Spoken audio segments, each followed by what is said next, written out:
Welcome back, students. In this video, we'll discuss the scientific method. The scientific method helps us think like a scientist. We'll describe the activities that are part of the scientific method. The scientific method is a set of principles that helps describe how a scientist thinks. You may have used the scientific method previously, perhaps in grade school or high school, when you performed an experiment and maybe presented a poster at a science fair or some other event. In the scientific method, scientists make observations about nature and ask questions about what they observe. When an observation always seems to be true, it may be stated as a law that can predict behavior and is often measurable. After making observations, scientists propose a hypothesis, which gives a possible explanation of an observation, or eventually a law. A scientist, after proposing a hypothesis, will devise and perform experiments that help to deny or confirm the hypothesis. Finally, the scientist makes a conclusion as to whether the hypothesis was true or false by observing whether the experiments led to the uh, proposed conclusion or not. The scientist may revise the experiments in order to better identify whether the hypothesis is true or false. If a hypothesis is consistently true, it may lead to a law that can then be based on observations and may be measurable. Here's one example of using the scientific method.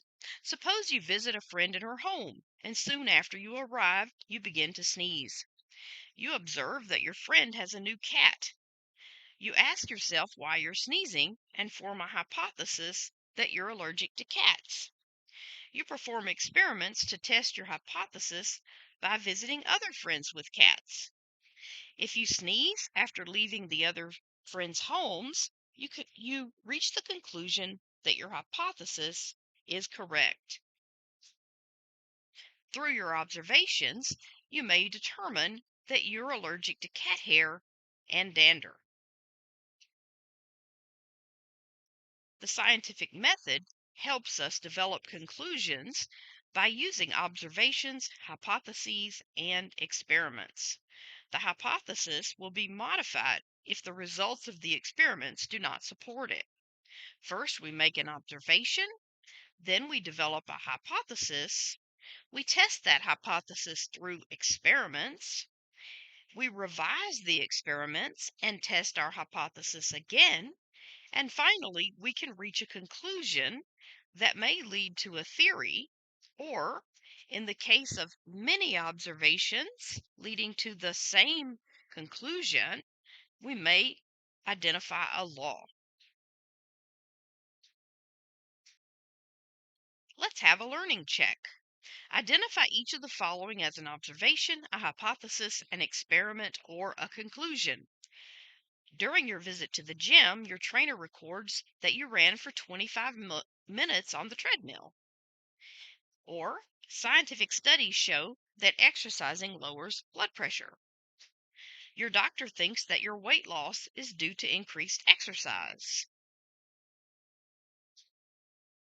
A is an observation. During your visit to the gym, your trainer recorded that you ran for 25 minutes. That's an observation. B is a conclusion. Scientific studies show that exercising lowers blood pressure. C, your doctor thinks that your weight loss is due to increased exercise. That's a hypothesis. Your doctor may want to run some tests to determine if his hypothesis is correct.